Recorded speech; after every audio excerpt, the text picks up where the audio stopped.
You are listening to the Foamy Heads Podcast, where we discuss craft beer and anything else that accompanies a glass.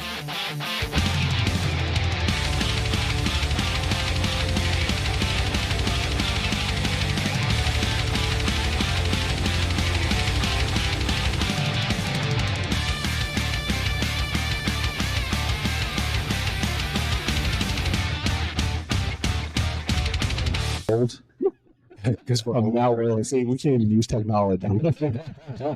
Like, what's this right here? Yeah, the countdown gets us every time. Merch switch. Yeah, these are sweet. New Cedar Glade hats. Thank you, gentlemen. Yeah, welcome. These are awesome. Enjoy. I have the underneath. Yeah, you Yeah, take yeah. yours off, Mitch. Under Bill. That's so cool. Yeah, got our trees going on. I love that. A couple of patches. I like the Tennessee patch on the back. It's pretty cool. I'm a fan of. I like them both. Right. I rock this one a lot. This one right here. This trucker hat. It's a good color scheme. I like it. Yeah, on the colorway. side right here. Like that's a cool logo. Yeah, I liked that colorway a lot. The gray and that tan, the lighter tan is almost pink. Yeah, like just almost. Yeah, I like it. But I like this underbill. Like I like the print underneath it. That's really cool. Yeah, that was suave. Shout out to Brewery Branding Company. So we met them at CBC 2 years ago, and that's who they will custom make hats, and it is a little bit of a process, but they sent us samples and been super responsive. Great folks. Eric Abodili. I probably said your name totally wrong, and I apologize, buddy. That's his fault. His last name's really hard to pronounce. That's it, especially for us Tennessee. Yeah, that's not your fault. Yeah. But Jonathan. it's like, simple, right? Yeah, there's no way to fight. Well, No, there is. Yeah, there I've had it happen. But no, they're doing a great job, man. And so check them out if you own a business. Brewery Branding Company. That's it. I love it. Brewery Branding. I appreciate the hats again. We're switching gears a little bit too, so I think we've all In a hallelujah chorus right there. yeah. We've got a sound effects board. We've got the Owen Wilson. Wow. Yeah. We've got Harry clappings. We just don't utilize. We've got so many good like clips. Yeah. On there that we could just throw in. So maybe something for next time, but something would have definitely fit right there. Yeah, for sure. And we're switching gears from the non-alcoholic because yes, this is a Damp January episode. You're good at coining terms. What was the last one? First, we had connecting flights. Mitch, awesome. We finished one flight and then you brought out another. It's like, how many of these do we have? And it's just like it was one flight after another. Yeah. And Connecting Flights was born that day. It was. That's a good term. That was a really good term. That's solid. But in the name of Damp January, because we're doing all non-alcoholic offerings the first round, now we've actually got some Cedar Glade beers sitting in front of us. And I'm very excited for this one here on the end. I don't know what order you guys are going to take us through. That's all Robert. Robert can set the tone on it. So we've jumped into his purview now, and these are, with the exception of Simic, all three of these are his babies. Okay. Like, start to finish, his babies. He'll ask me a few opinion, like bounce stuff off of me, but pretty much these are his babies. Okay. And I'm super proud of the work that he does, and I'm really proud of all four of these beers. So I'm excited to hear him talk about. Let's go, Robert. What order are we going here, man? Y'all tell me. Y'all want to start with chocolate milk, or do y'all want to start with sour? I think we should probably start with chocolate. It's the lightest, flavor profile wise. I think. I'm just pulling up the And we recipe. don't want to screw up that flavor with some of these others. So This one's interesting because this is the MTSU chocolate milk stout. Yeah. This is not the first time you've brewed this either. This is the second. This is okay because you guys released this a few months back. I remember the post on Instagram and I got super excited, and then I didn't get any. Oh, so this is sucks. This is prototype 2. Yep. Okay, And it's still in development. Yeah. Okay. Got a few things that he knows for sure on the third batch that are going to change. Okay. And we're working on our partnership with MTSU on this to solidify that, to be able to can it and all of that. And I would say we'll taste it first. But the one thing that I will say, it smells great in this beer, we use the exact chocolate powder that they put in their chocolate milk in this beer. Okay. Wow. Which, if you've ever had MTSU chocolate milk, you know. It's if you know, you know. It's something. It's I love the smell of it. It does not look like a dark stout to me. I expected for the chocolate milk for it to be darker in color. Well, but chocolate milk is not dark in color, right? So this is on the lightest end of what is still a stout. Whoa! Yeah,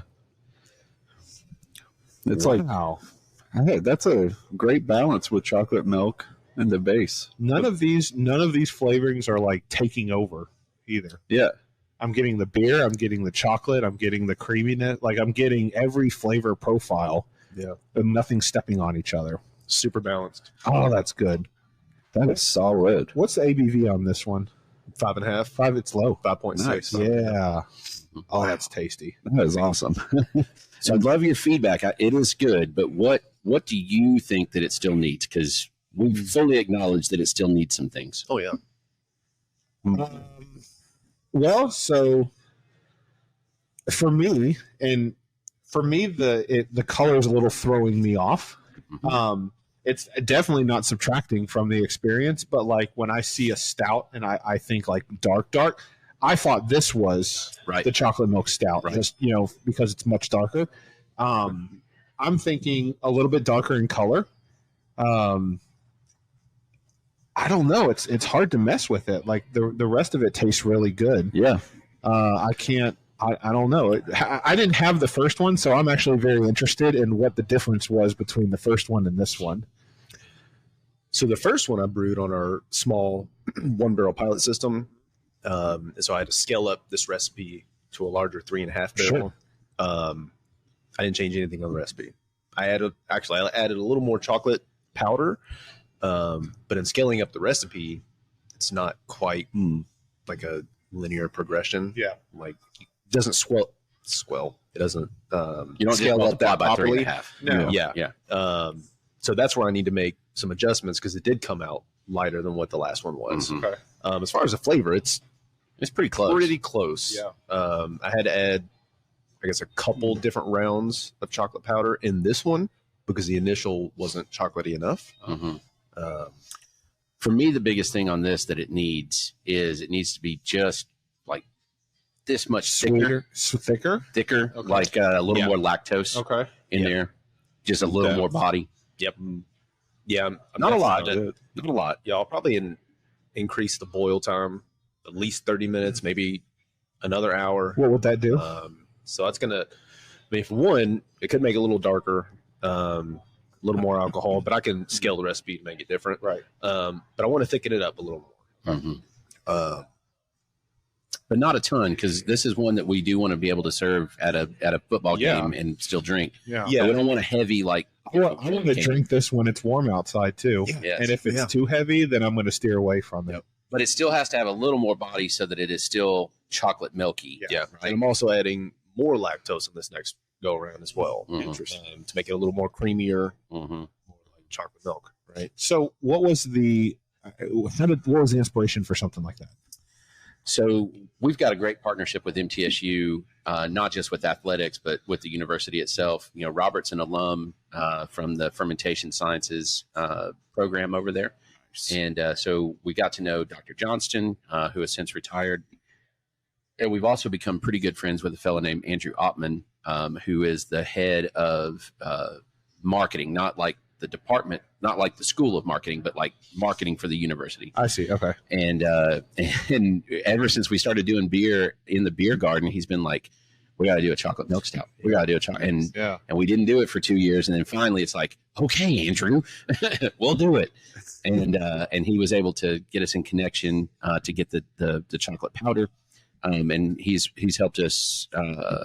We're working through the ins and outs, the licensing and such, to be able to actually make this a legitimate product. Yeah, very nice. And so between like now and then, that's where we're trying to perfect this and get it to where it needs to be. And we got a lot of feedback from a lot of the MTSU folks.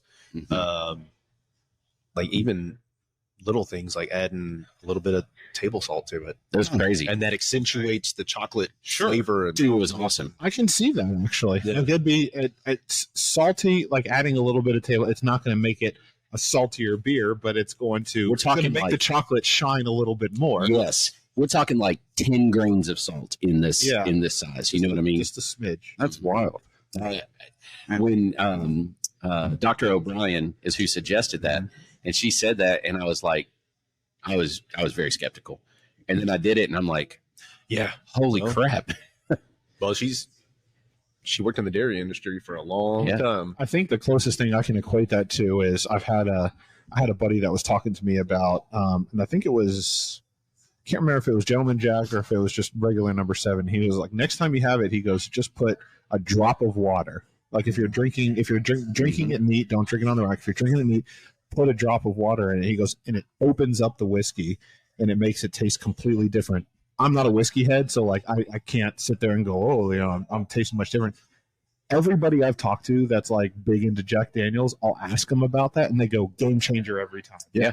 Oh yeah. It's a little drop of water. It's not, you're not cutting it, you're not putting ice in it, you just drop of water and it opens everything Like you up. could literally hold an ice cube in your hand and just hold it over it and wait for the couple of drops to come. And then as soon as you're done. That's it. And then after that, interesting. That's kind of what I equate that to. This one, big fan. Awesome. Thank you. Big fan of this one. The color threw me off a little bit. Doesn't even matter because as soon as I took a sip of that, it tasted just like, I mean, it's a chocolate milk stout. Yeah. And we've battled, and that's my biggest sticking point is calling it a stout. But what else do you call it? He wants to call it. He was like, "Can we call it a brown ale?" I was like, "Nobody wants to drink a chocolate milk brown ale." You don't Doesn't sound. Oh, it sounds terrible. chocolate milk beer. So what I would say is I kind of modeled the recipe off of what's called a sweet stout. Okay. Because I didn't want to impart any roastiness. Right. Right. Just enough dark malt to. There's a lot that goes into it, No, hey, I'm here for it. but so I don't even know where to start. Start at the beginning, bro. At the beginning. So I wanted it dark enough and not all the roastiness and bitterness that you would get in a normal stout. So I've had a little bit of chocolate. And, you know, I'll do a little more next time. Maybe a little bit of dehusked black malt. Just a tiny bit. I forgot the other. That's going to do it. Again. Well, and Dr. O'Brien suggested black cocoa Yes. A little bit of that too. would impart almost no flavor. And the flavor that it does is a little bit of chocolate. Okay. That's where I was going. So in this recipe, I used a lot of grains that are really high in protein. Yeah. And polyphenols. So that way it would give it more of a haze. And then my idea was that the chocolate powder would create more of a hazy look, almost like chocolate milk. Right. Didn't quite work. Yeah. Because of the chocolate milk powder that they have has a lot of, what do you want to say? You're talking about Not coagulants. the thickening agents. Yeah, the or whatever. thickening agents that are in there that are heat active. Mm-hmm. And I put the chocolate milk powder on the cold side. So none of that would really stays in suspension. So when it's cold crashing in the cooler, it all just kind of drops out. Mhm. So it's not quite as hazy as I want it to be. But it still is a little bit.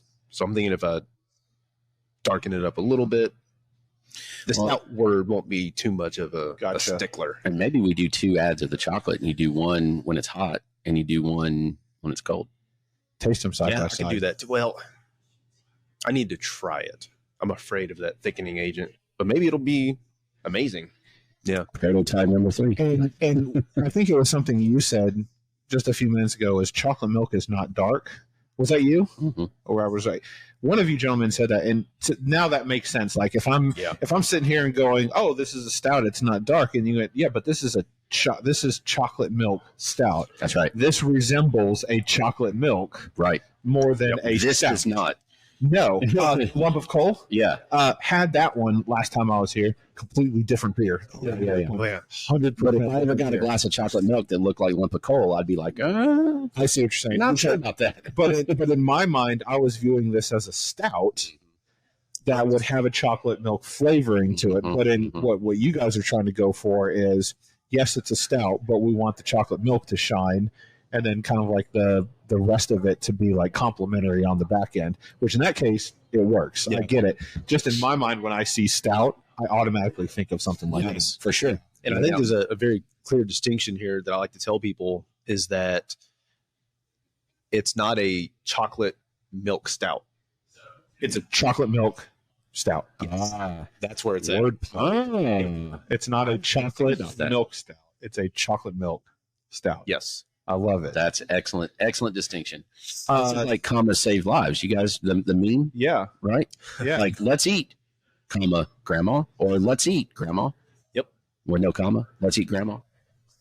Comma save lives. I think I got a B in English, so it's either the mushrooms talking or okay, I see. Yeah, so it's either like Jeffrey Dahmer or okay, or let's eat, comma grandma. Yep. Yeah. Okay, gotcha. Not Jeffrey Dahmer. The guy from Hannibal Lecter. Yeah, my bad. Either way, it's not a good experience. So grandma. let's move down the line then. So do we want to stick with the order? Do we want to go wintry mix, or do you guys want to let's go lump of coal first. Want to go lump of coal first? Yeah. Okay. So I have had this one. This is the only one out of everything that we've had today that I have had. Okay, good. So I was in a tap room here probably a couple of weeks ago. I was sitting up at the bar with my buddy DJ. And it was just, I was having a bad day. And I was just like, I messaged DJ and I was like, hey, I'm headed to Cedar Glade. Do you want to go? And he was like, yeah, let's go. He goes, there's a couple there I haven't tried yet. So we went up and this one for me, it was just like, that was all I needed. I had one and I didn't need anything else. So like this one for me, it hits the right palate for me. Like it was just what I needed. It was cold enough outside, but it wasn't like overbearing. And it's just, I wanted something I could just sip on for a few minutes. And this was the one for me. So. Perfect. Well, and I'll tell you, so, you know, our year-round stout, Stones River Stout, very light-bodied, very easy drinker, low ABV. It's 5 flat, I think. Yeah. This one is definitely a winter stout. It's more robust. It is. It's a lot higher in alcohol. What is this one? 9.1? I think it's 9. Yeah, 9.1 alcohol. And it's a big beefy stout. Yeah. Oh yeah. It's tasty. And I'll tell you, this beer, full disclosure, was not designed to go on tap. It was fully designed to go in a barrel, which it is in a barrel. It is in a barrel. I just had a whole bunch left over, so it's on draft. Wow. So, when you say it goes into a barrel, like you were barrel aging this one, Yes, and then you had some left over that didn't fit, so you just stuck it on tap, and so that's what we're drinking here. This is. So the other question I have then is, do you have some of the barrel beer? It's not ready yet. Oh, I see what you're saying. Okay, all right. Sitting right over there. It's sitting right over there. It's over there, Oh, actually. it's over there? Okay. Yeah, That's a Chattanooga. that was my fault. Yeah, Chattanooga bourbon Nice. yeah. That's it's what, probably April that I want to be ready? May? The Chattanooga one? Probably. Yeah. Yeah. That one went in a lot earlier than the other ones. Uh-huh. But the feedback Man. is good. Yeah. Even though it wasn't really designed to go on draft. To stand alone. Yeah. That'd be very interesting to see this one barrel aged. Me too. Yeah, I'm excited to see this one barrel aged. Me too. Yeah, you've piqued my interest now because I think that this is very roasty to me. Yeah. It's really bitter on the end. Yep. When I came in here, I was anticipating it to be a sweet beer because of the higher ABV. Yep.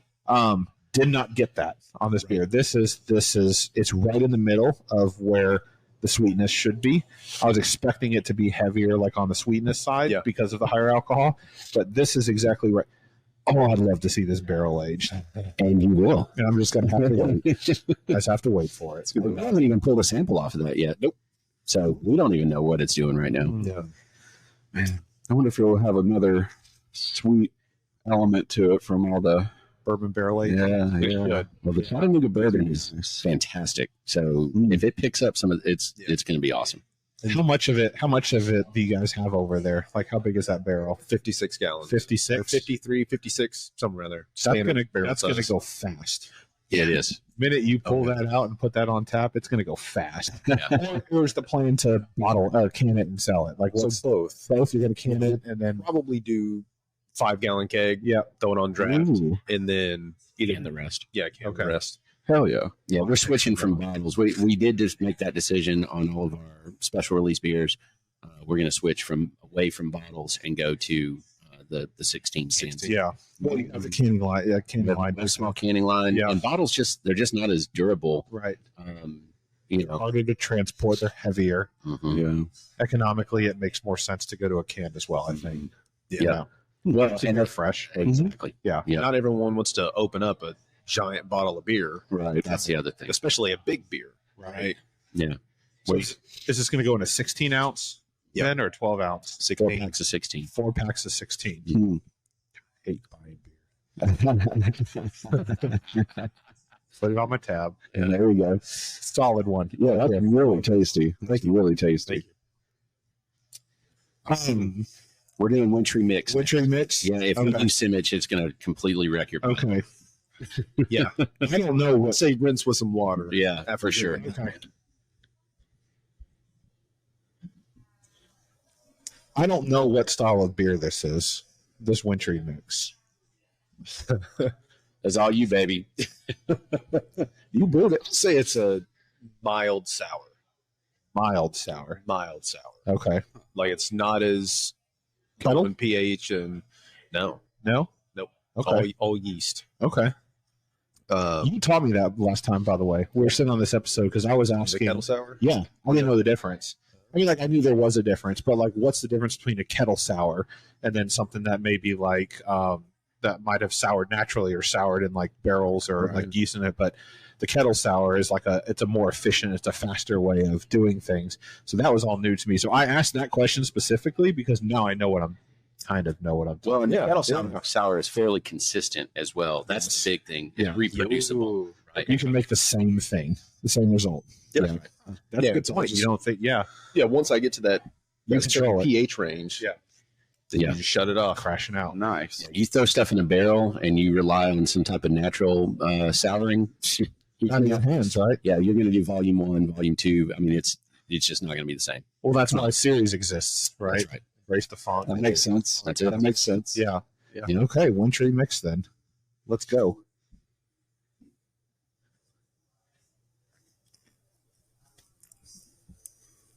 There's a lot going on in this beer. It's very nice, though. There's a lot.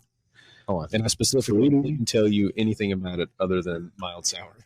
Because I wanted you to taste it first. And I want to say I'm picking up blueberries for some reason, but blueberry? yeah, There's something sweet in there. right now my palate's thinking blueberry, but it might be. Well, we just had that Yeah. blueberry. it might be the mushrooms. Are you seeing blueberry? Gosh, not yet. You had to think about it. The whole first round was all mushrooms. Just, CBD. Some CBD. That's right. Shoot. you all right, Mitch? So I think I've got chemistry happening inside me. Okay. I'm having a chemistry lesson last night. And keyword, yes. So, yeah, for some reason, the non-alcoholics just started the storm. So, anyway, Yeah. it's curious. Okay. I'm in a phony situation. You don't need to elaborate anymore. We're good at that. Enough said, bro. Wintry mix. What's the? I agree. I think I agree with Mitch. There's some sort of fruitiness to it. I don't know if it's blueberry that I'm picking up, but I don't know what it is. So in my mind, I would also default to blueberry, maybe because Mitch said so. But what is? I think that's why. Okay, so the yeast strain I used on this is, I believe it's a thermotolerance. So what it does is it'll ferment your sugars into acid, basically. So you're dropping your pH instead of creating alcohol. And then once it gets to a certain point, it'll kick over and then it'll start converting into alcohol. But at that point, you can let it keep riding. It can ferment for a long time and eventually get to where you want it. But I ended up pitching Kvike yeast right after that, and then that took over the rest of the fermentation. Huh. So it did add some citric notes to it. Kvike adds a lot of citrus a lot of times. Any type of like Kvike or Kvik, like IPA or something I've had has been like really carbonated, like super bubbly. I don't know if it was just happenstance like that, or if is it a strong yeast strain? Is that what it is? Well, they ferment furious. Okay. Yeah. All right. So I mean, the carbonation, like, that's controlled. Right, you could tell it earlier. You could let it ride. Yeah. Okay. So that makes sense. You had a Sweet Relief blonde. It's a Kvike. No, I haven't. So it's got a lot of citrus notes to it, but it's all from the yeast. Okay. Anyway, so that was the base of the fermentation. In the mash, I added cinnamon sticks, mashed, transferred over to the boil. At the end of the boil, I added nutmeg, cardamom, ginger. Oh, Ginger. Just a little bit I of get a all of it. little ginger. And then post fermentation on the cold side, I add a little bit of cranberry. There it is. huh. Yeah. That's the sweet and tartness. Nice. I think Yep. it's cranberry. It has to. It is. Yeah. Okay. Okay. That's some taste. That's exactly what it is. That's solid. Oh, yeah. Okay. It was just something completely different that we've never done before. Do something for the winter. And It is different from the offerings you guys normally have. Oh, yeah. Was this like an experiment for you? oh, yeah. Definitely. Let's try So this. Let's do the that. idea was, when you cook the little stuff on the stove, Yeah. and you put the cinnamon sticks in it, and that's kind of what it tastes like. Gotcha. There's a lot that there's many flavors and profiles going on in that beer. None of them seem to like clash with each other. So I appreciate that. And the alcohol on that one was 6, okay. Sounds about right. I think. I don't know. That's probably We can probably just look at the board. Right? 6-2. 6.2. Yep. Yeah, but that's reading. Remember, I wasn't good at. Yeah, that's I wasn't good in If English. you got a B, you should have still been able to read. Well, You sure that wasn't? I was reading that I got a B. That That was a long time. was a long time ago. That was elementary. All right, final one. We saved this one. You said we're drinking this one last. Yes, absolutely. Okay. This is a special beer. So, Semich? Very special. yeah. So this beer has been in the making well over 2 years. Whoa. So Mike Simich, if you're involved in the Murfreesboro, especially homebrew community scene, and you have been for a while, Mike Simich was one of the founding members of the Mid-State Brew Crew. I never had the pleasure of meeting him. I've heard a bazillion stories. And, of course, actually, I just saw him come in. My partner, Jeremy, was in Mid-State Brew Crew. And so Mike kind of brought the practice, the whatever you want to call it, sours, like true sours, those like Belgian sours and such, to kind of to the forefront here. Right. And so that was his thing, right? And so he would help people learn how to make them, and then coach them through it. And when they finally got one that was pretty good, he would take a sip of it, and his thing was, "This does not suck." Nice. And that was like the highest compliment you could Okay. get. You know what I mean? Yeah. So on the tap handle and on the bottle, we did bottle this beer. We actually said this does not suck. This does That's not suck. what's on there. That's awesome. Yeah. Love it. But it is. Talk about the beer itself. I don't I'll get one. You talk about the beer for a second. Yeah. Okay. So I brewed this beer. Get a little bit more into the mic on Yeah, that one. sorry. No, you're good. No, so I brewed this beer September 7th of 22. Whoa. Yeah. Over 2 years ago. Yeah. When I actually pulled this up, Wow. it says conditioned 842 days on here, because there's still some more beer in the barrel. Yeah. Oh, that's a great looking. But I brewed bottle. it September 7th, 22. Wow. It went in the barrel, which is a wine barrel out of California. I think the vineyard was Hookers or Brooks. Okay.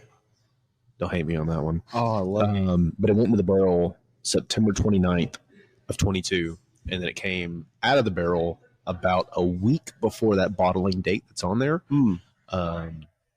Just to cold crash it and carbonate it, and then we bottled. Very nice. I love the coloring on it. It's just the label works great with the bottle. Oh, yeah. And so it's more of a Ode Broom style, however you would say that. Yeah. So it's like a brown sour ale. Wow. Okay. Barrel aged for a very long time. 9.1 Very nice. percent ABV. Oh, I want to try it. Let's go. Yeah, let's go. Cheers, gentlemen. Cheers. Thank you. Woo! That is the work of 2 years. That is. Yeah. Wow. That does not suck. Oh, yeah. That's fantastic. It's so flavorful. Oh, and actually, another thing that I could point out on this recipe, the yeast that we had used, I guess it was 2 different yeasts. Last time y'all were here, y'all tried the Native Creatures. I don't remember if we tried it on the air, but we did. I'm pretty sure. It was on the good. Yeah. It was towards the end. Mhm. Yeah. Same yeast Okay. for this beer. Oh. So it was the yeast harvested off of a Tennessee honeysuckle and a moonshine cherry that was blended together, primary fermentation. And then the other was from a different fruit tree out of California. It dried it out, and then it went straight to the barrel. And what I left out also, of course, I was speaking in past tense. Mike passed away, unfortunately, much too early. Rest in peace. In life. And so when we had the bottle release for this, we had a ton of the Mid-State Brew crew was here. Of course, our Mug Club was here. A lot of folks kind of spoke about him and you know what he did for the beer community. We have a tap handle over there that when he passed, the brew crew created this tap handle. It sat at Panther Creek for quite a while, and so we've got it now with this beer on tap. Nice. And so anyway, and we're going to donate. We're going to make a donation. Mike was heavily involved at St. Rose in their school. So once we sell out the bottles, we'll make a donation over to St. Rose in his honor. I was about to ask if we're drinking these out of the bottle, but we're drinking out of the tap. This is on tap. Yes. On tap. Yeah. And so I have probably half of that barrel still. So it's a puncheon. It's about 132 gallons. So it's probably still half full, maybe a little less. The idea now, so we have Simich. Yep. The idea is to age it on like cherries. And then, so I'll pull another half of that out. So a quarter, age it on cherries, re-release it as a Simich red. Potentially. That's all kind of in the works. But and then we'll make it a Solera method. So I'll just continue to brew sour beers or whatever kind of beer that I want.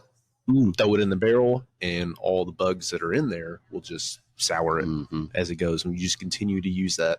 And you don't have to pitch any more bacteria or anything. Very nice. That's a fun concept. That's awesome. That's like the old infinity bottle for you folks, right? Yeah. Oh, that's cool. This is one of my favorites of the day. Yes. I don't say that lightly because I'm not big on wild ales, sours. You know that, Mitch. Oh yeah.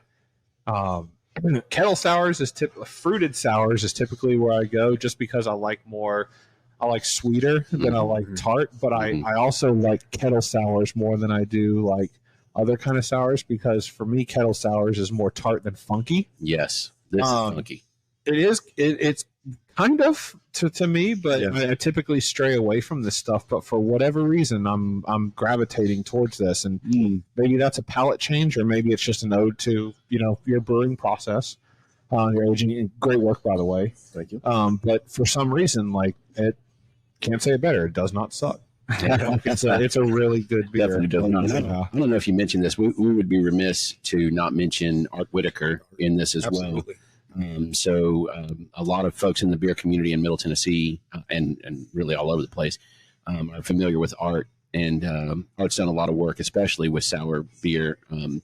What's the name of his podcast? Milk the Funk. Milk the Funk. Milk's Funk. Yeah, Well, and so Art, and I forget his friend's name that's out in California. Daniel. So Yeah. Daniel actually wrote the recipe. and then art was obviously a big part in this. So they wrote the recipe. What's it? Is it Little Animals? Is that the name of his brewery? Mitch, you had a Little Animals. I don't think so. Emerald Is that Sword. right? Was that? I'm not sure. Anyways, so And then, You're right. and then Rick as Yeah. well. yeah, Was it Little Animals? That's right. I think that's right, isn't it? Paul Art. All right, love you. If I got it wrong, I'm sorry. Mitch had this beer the other night. It had a California Pale Ale. Is that Little Animals Brewing? Yeah, I had Emerald. Is that in California? No, this one's Johnson City. Okay, that's not it. Okay, That's not it. Little Animals. Gotcha. Anyways, I got excited for a second. so I just made the beer. I didn't create the recipe. And then Rick, Bean curd turtle.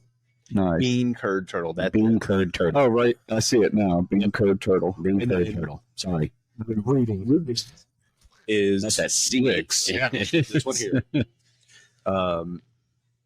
He was the one that helped with the yeast side of it. He Mhm. built the yeast up and gave us the yeast to make this beer. Rubidium. So I just brewed. I just brewed it and slapped it in a barrel. There you go. Rubidium. He's a home brewer at the moment. He actually, I think Rubidium won the homebrewers 2 years ago, award right? 2 years ago at the Common John Family Reunion Yes, beer they did. festival. That's Yeah, correct. we got a chance to talk with them for a Yeah. little bit. Yeah, Yeah. good guy. Awesome dude. Yeah, Yeah. really good guy and great beer maker. Yeah, every Yes. time, too. Yeah, Yes, he makes great beer. and he's been, I think, at the Common John Beer Festival Mhm. every year. Yeah, Mhm. yeah. Yeah, Rick's doing some good stuff out there, and he's pretty smart in the lab. Yeah. You know what I mean. Yeah. So Oh yeah. Well, I don't want to discount your work on this one either. Like, even though you didn't create the recipe, yeah, I just brewed it and put it Yeah. in a barrel. it's great. Though. you executed, and you executed very, Yeah. very well. Because I could have royally, this one. Yeah, Yeah. he was a good hire. Yes. I was actually going through this episode because kind of like like reminiscing about it or whatever, and like hearing the story of how like you were coming from out west. Yep. And coming back here and like how you emailed Jonathan and like still in college and all that kind of Yep. stuff. So Yeah. obviously out now, but Yes, sir. that's good work.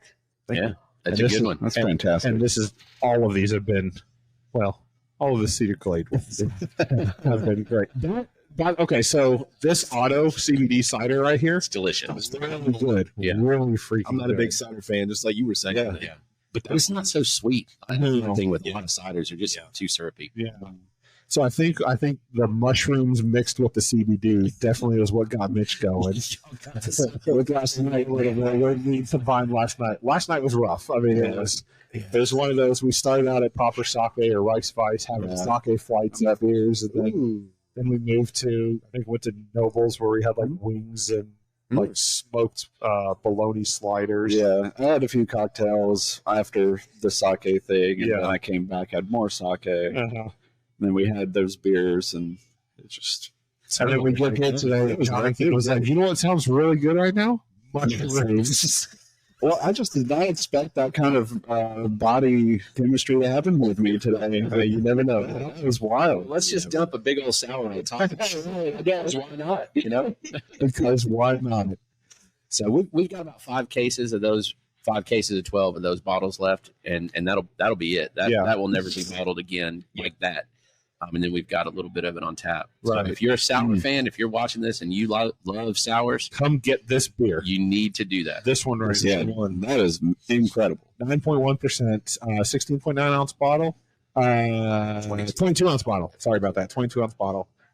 Oh, I love that. I was telling Robert, I love the bottle, like the can art or the bottle art, like the label, the coloring on it Yeah. works perfectly with the dark bottle. It does. My partner Jeremy made those labels. Yeah, he was just Right here. there. I don't know where he went, but he made those labels. He did a good job on those. Can't get it to focus. I love the Mid-State Brew Crew on the side as well. Yep, there's the Rubidium logo as well. Milk the Funk podcast. And it's the Funk Podcast. And that's really, I mean, at least nationwide. Like there's brewers all over the country that listen to that podcast. I've met brewers up in Washington State that listen to that. Wow. Oh man, And Art lives here in Murfreesboro. Yep. If y'all never had him on the show, no, we it'd be fun. let's Maybe get that not. information out once we Hold on to your seat, though, Yeah. because he's going to talk. Yeah. We've had a couple of those on there, though, but they're always a good time. Yeah, Every single time. They're always super great. knowledgeable. Well, if you want to have him on your show and step out of this, but you're welcome to use this space to have him. Well, thank you. I appreciate that. Always, and here is always a good vibe too. So I mean, we came right in here, and it's like you just want to set up the same place as last time, and perfect. Yep, Let's do it. works out well. So I feel like I'm at home here. Damp January, I think, has been a success. Y'all brought some stuff to sample, though, right? We did. We did. Mitch brought. I'm more than happy to share it, but we're probably about at time. I was going to say, turn mics off, let's clean up, and then let's share the bottles kind of off the mics. Yeah. And then you guys can have a chance. I will say Mitch brought two complete opposite ends of the spectrum beers. I kind of think maybe we start with your sour you brought, and then we move to the stout. I guess we'll honorably, or we'll mention it. Call it out. Yeah, real quick. definitely call it out. Good call. While he's opening that, very much appreciative of you guys. I Appreciate love that. coming here, and obviously you could have chosen anywhere, but Murfreesboro, really super grateful to have you. I just love being right down the road from somewhere where I can just go bring my laptop after work one day and just sit at a table and just post up for You know we're opening at 2 on weekdays now. Is that new? Mm-hmm. This year? Okay. So you can come and I have nothing else to do during the week. just come on. Just come here. Yeah, that's it. No, I was talking about you. No, you have a I'm window all the time anyway. Okay, that So I makes figured if I'm going to be in the building, we get might other as well people open the there too. doors. That's Yeah. a good point. A couple extra vast. So yes, absolutely. Honorable mention of Dynamic Ales out of Chattanooga. It's got, I'm going to butcher this first, cherry, but Montmorency Uh-huh. and Balaton cherry, sour red Solera. Ooh, That's their method. going to be the next Is that what you were mentioning? Yes, that's it. So that's what they do. Yeah, that's awesome.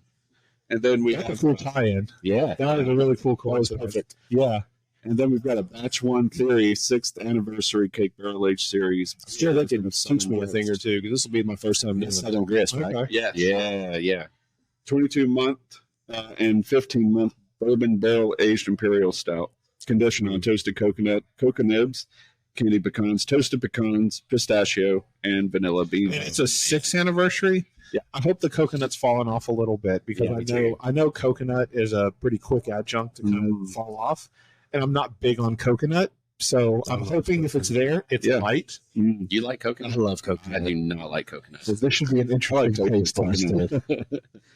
So we'll do that. Cedar Glade Brews. We've got the gentleman at the table. Thank you guys very much. Ray, Yeah. glad to be here. Appreciate you having us. See you guys on the next episode. Cheers. Cheers.